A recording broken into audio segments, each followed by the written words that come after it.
welcome to the Industry Days of the Jerusalem Film Festival.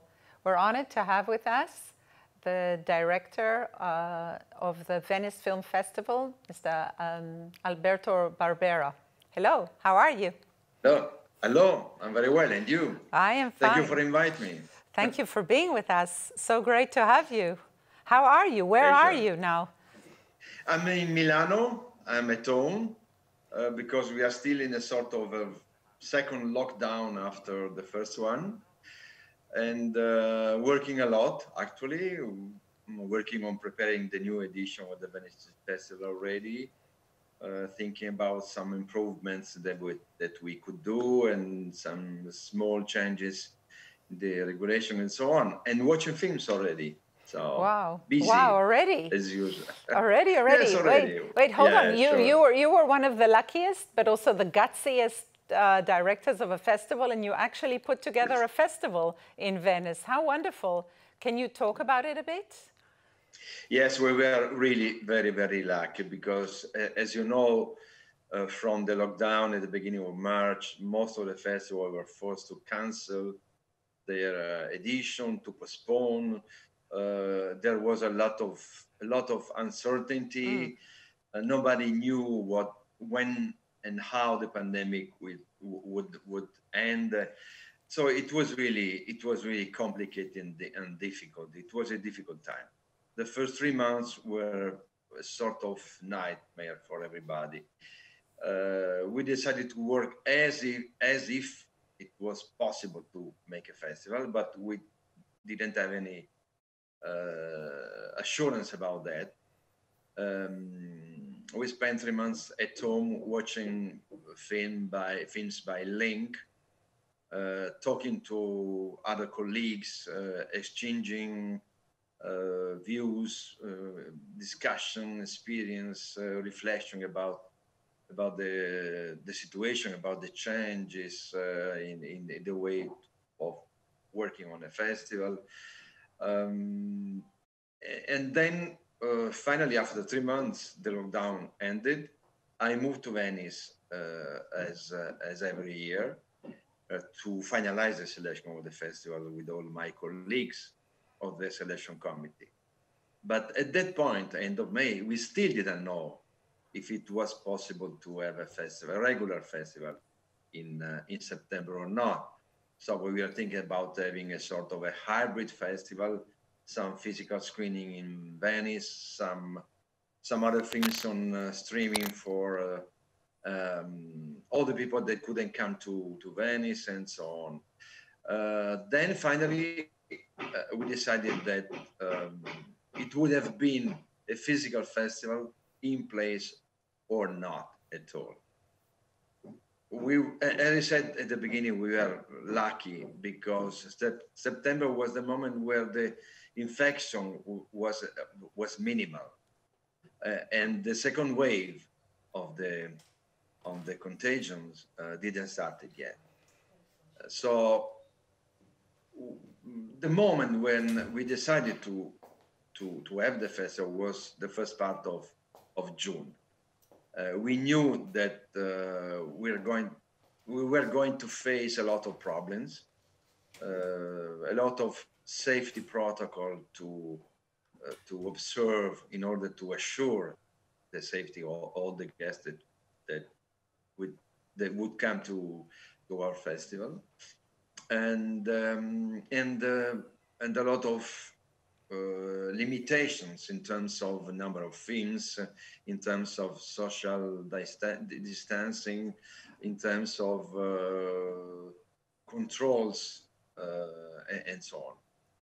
But we did it. We worked a lot, more than 1 month, to establish safety measures, discussing with the scientific and technical committee of the region. We get the final approval on the protocols only at the end of August, so at the eve of the opening of the festival.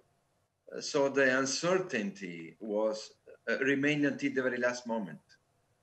But then we had the opening of the festival. The opening ceremony was one of the most emotional opening ceremonies we had in the entire history of Venice. for many reasons. First, because it was the first public meeting of people after months of complete isolation with cinema closed and so on. And everybody was really very happy to be there.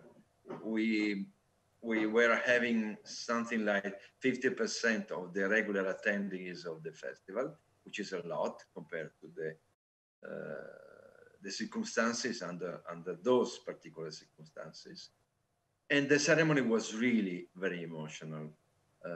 All the speeches, Kate Blanchett, Tilda Swinton, Joanna Hogg, really made the people in the theater almost cry. And at the final of the ceremony, we had 8 directors from the main European Film Festival gathering on the stage and reading a shared statement of solidarity toward the other festival they could have take place because of the pandemic, and in support of the film industry, of the filmmakers, all the people involved in the film production, saying that we were ready to do our best to support filmmakers, to support films and so on. It was the first, I think, the very first time that 8 directors gathered together, sharing the same preoccupations and same feelings and the same commitments toward cinema and toward film industry. It was really, really, really very nice. And it was a huge success because it was the first international festival that could take place. And everybody was really very happy to be there.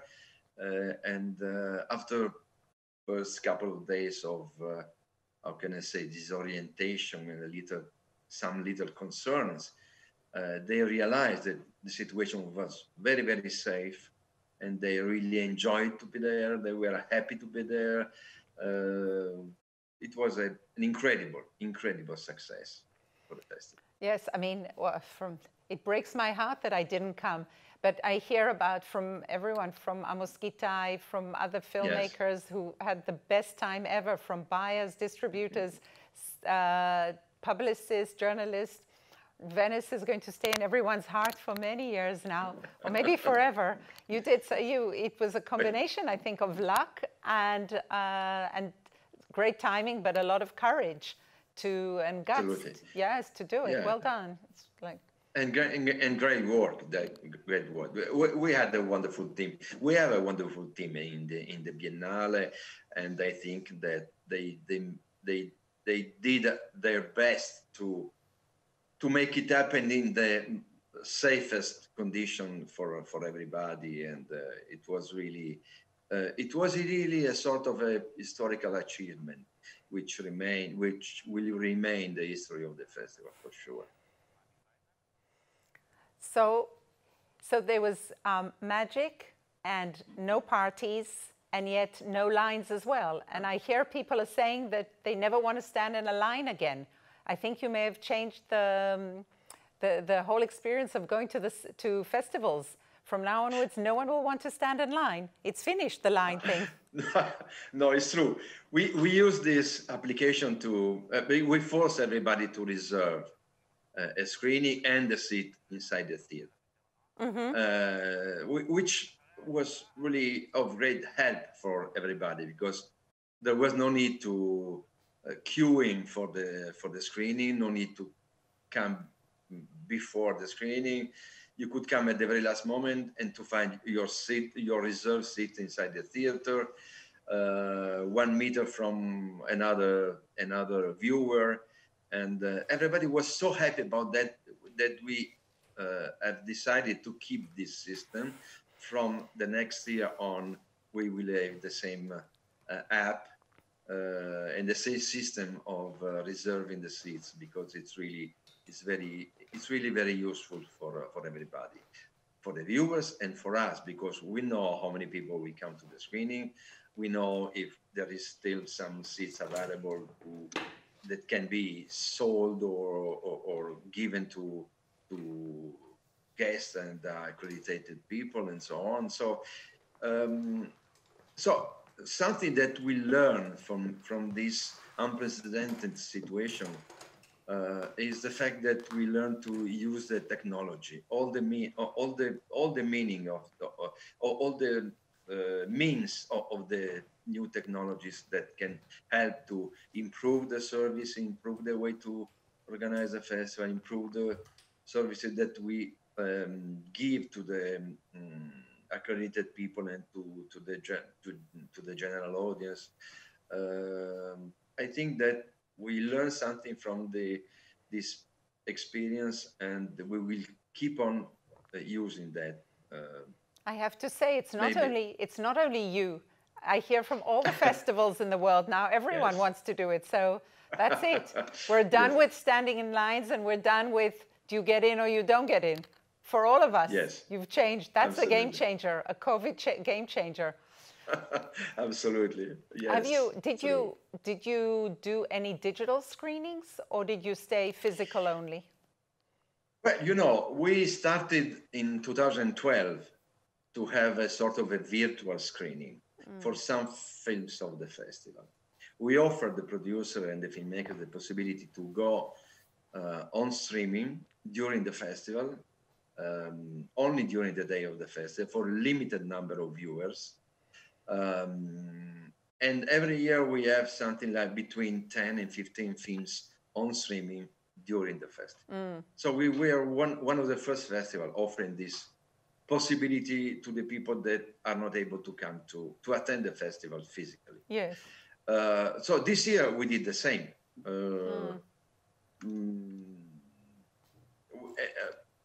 We didn't want to put all the films on streaming, also because we know before the festival, 2 or 3 months before the festival, I sent an email to a certain number of producers, sales agents, distributors, and filmmakers to inquire if they were, how can I say, if they liked the idea to attend a sort of a hybrid festival, part physically and part on streaming.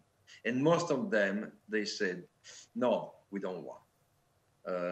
We don't want to be on streaming. We will come to the festival only if we have the chance to screen the film in the theater with the audience and so on. Especially, I mean, the big studios, the bigger production company, they're not willing to give their films, their brand new films on streaming for a festival. Yes, it's also scary that it will get on the net and then you lose control. They fear the problem of the piracy.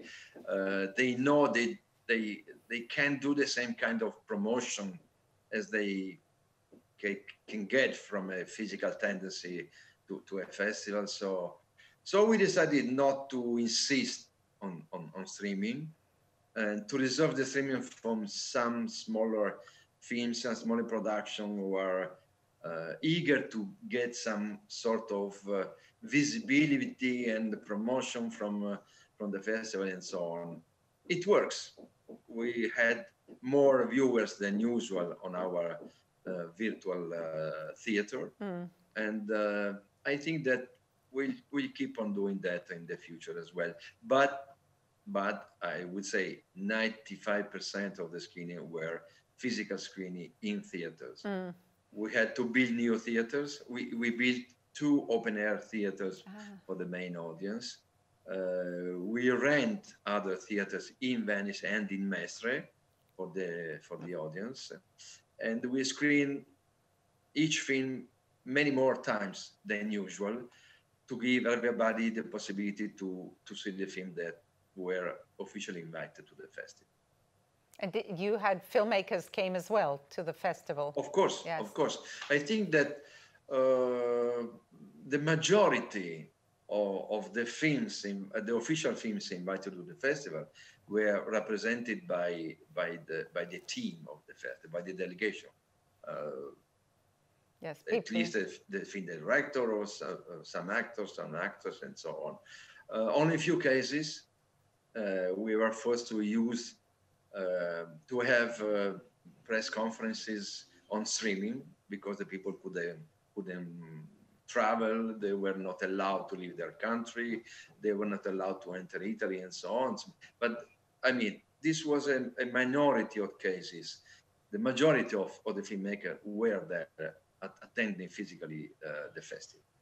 Other than the opening night, is there a screening you can talk about? Something that was especially emotional, something to treasure forever? Some film that you watched? You know, every film, I mean, most of the films they're are all your completely children, new, right? unexpected, and so on. So watching a world premiere of a film is always a sort of gift, a discovery, an epiphany. Sometimes you get, how can I say, you have bad reaction from the audience because they're expecting much more from a film. But the quality of the festival, of the selection of this year, was really very, very high. I would say that the majority of the films were extremely well received. So we didn't suffer from the pandemic in terms of, apart from some, we couldn't get anything from the big Hollywood studios because they were in lockdown. Yes, they've shut everything down. Yeah. They refused to give films to any festivals. It was the same for Netflix, for Amazon, for Apple, and so on. But we still had some independent film from the US. So the American cinema was represented as well this year. And well, the most attended, expected film was Nomadland, because of the rumors about the film, because of Frances McDormand playing the main role in the film and so on. And of course, we screened the film the last day of the festival because the film was, we make an agreement with the Toronto Film Festival. They play the film at the very same day as Venice. Nice. So it was the last Friday. At the same time, the film was screened in Venice and in Toronto for the press. Look what COVID does. COVID is putting you as the world, the Marx would be proud of you. Once it was all the workers had to unite. It's now directors of film festivals are uniting. Yes. Thank you, COVID. Absolutely. Right? Thank you, COVID. Absolutely. No, it was really, really very nice. And of course, Frances McDormand and Claude Zhao, they couldn't attend Venice. They were not in Toronto as well. But they introduced the film on streaming and appeared again at the end to hear the reaction of the audience, which was really extremely warm, and finally the film got the Lion this year in Venice, as you know. So it was really very, very nice, very emotional, and it was how can I say, the best way to end the magic of the festival this year. Yes, perfect. It really worked well then. I mean, I wasn't going to bring it up, but you brought up Netflix, Amazon, all these. Yes. Don't know what to call them. I'll be polite and say streamers that have are dominating our lives. And I know it's a bit of a 2019 discourse and not 2020. It looks like a million years ago. But so this year they just backed off and decided not to send their films, you're saying? No, because they adopted the same rules at the major studios. I think that the problem was the fact that they were scary about the possible consequences of sending the talents to a festival, risking that the talent would take the COVID and would ask for reimbursement from Netflix or whatever. So they decided not to take any risk. They refused to give films to any festival. Only I can tell you a small anecdote, quite fun. We received the documentary by Werner Herzog for the selection, which is a beautiful documentary. If you have the chance to watch it, please do it, because it's really one of his more funny and enjoyable documentaries. Oh, that's so good. we decided to invite the film to the festival. A couple of days after, the brother of Werner, Lucky, called me saying that we sold the film to Apple. So you have to talk to Apple because they have to give you permission to screen it. He said, okay, let's do a Zoom with or a Skype or whatever with that. And they said, oh, it was a representative from Apple. And she said, what was a woman? I forgot her name. She said, it was Molly? We are very happy. We're very happy to give you the film, but only online. We cannot send you we cannot give you the permission to screen the film physically in a theater. What? He said, what does it mean? Only online? We are doing That's a so physical funny, festival with 65 films from all over the world in theaters. Why we should screen your film only online? Oh, because of the protocol, because of the security, we are not allowed the team to travel. And they said, but Werner will not come to Italy because in the States, he doesn't want to take the risk to travel. So we can arrange a streaming to introduce the film and to make a press conference. But it was impossible to convince them. So we gave up. I said, I don't want to have just one film on streaming instead of having the film in That's the reverse. You wouldn't expect that, right? It was the opposite. Absolutely. This is incredible. But we're not Americans. No? We're not Americans. Yes. It's difficult to know what the logic of Americans. They're always very unpredictable from this point of view. Completely. Yes. Wow. So the film hasn't had a world premiere. The film was screened in some festival, but only online, not physically. So, and now I don't know if the film is already playing on Apple TV or not, but it will be very soon. So we'll check it out. Catch it. Yes, yeah, we had among our films we had Final Account, and people said that screening was incredible.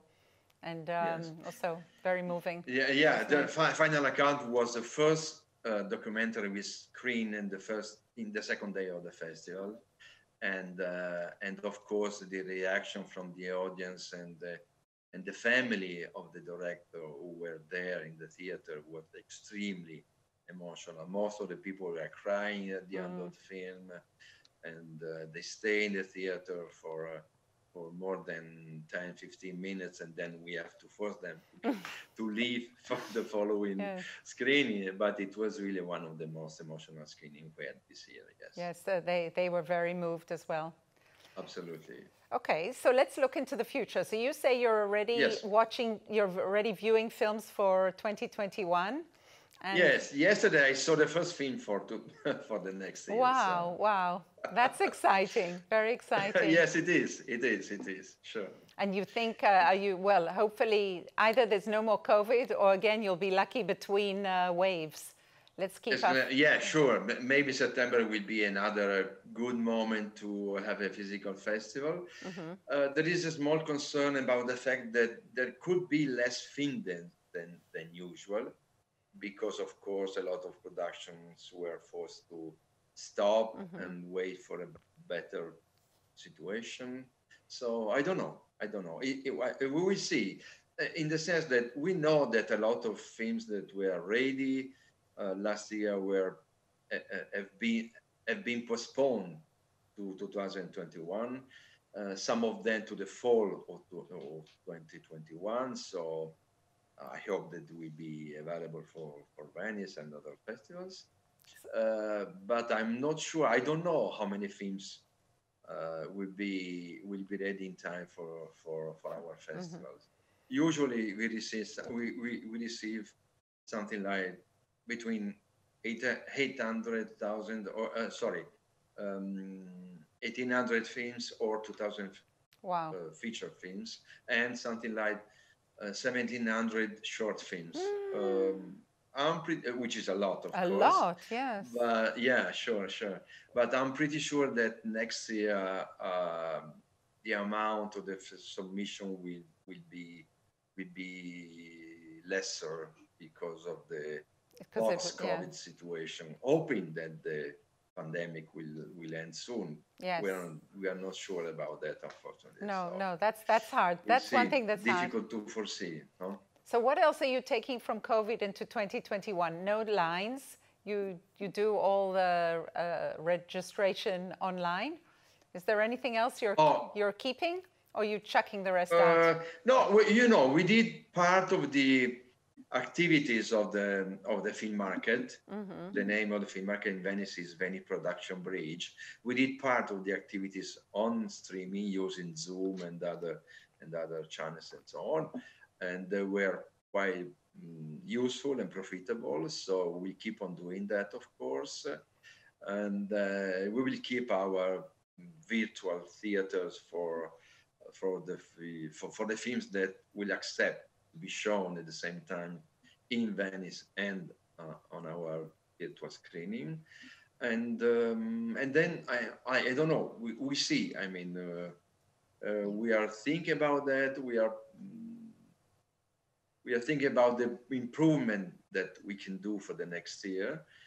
I don't think that we are going to change the structure of the festival, the section of the festival. They will remain the same. And for the rest, we'll see. We are really brainstorming about that. Okay. If there's no more COVID, I would like to request that parties are back. If there are no more, yes, when COVID goes, can we get the parties back? Everybody is expecting to party in Venice. I want a bit of parties and a bit of serendipity, because otherwise, it's everything is so planned. You want something to surprise, So absolutely, sure, yes, sure. So COVID, we'll see, but I'm quite. What can I say? I'm quite confident, and I'm quite optimistic about that. So let's wait and see. Okay, next year I'm coming for sure.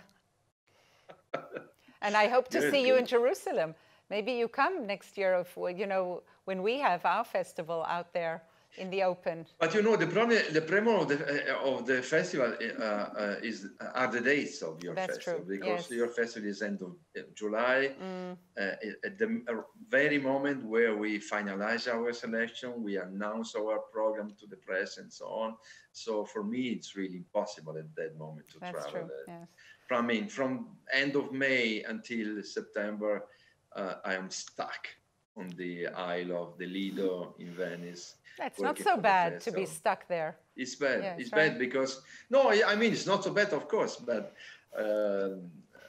I would love to come back to Jerusalem. I was there a couple of times in my life, and I can say that it's one of my, favorite cities in the world. So it's every time it's so emotional, so amazing being in Jerusalem that I can't wait to be there again.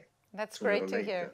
That's great. So we'll have to arrange for a special event around you when you can come. With pleasure. Just have to do something. With pleasure. Absolutely. We do something, and then you can come. Alberto, Barbera, it was such a pleasure. Thank you so much, and good luck. Thank you very much for inviting me again. Thank you very much. Bye-bye. All the best. Thank you. Ciao. Take care. Ciao, ciao.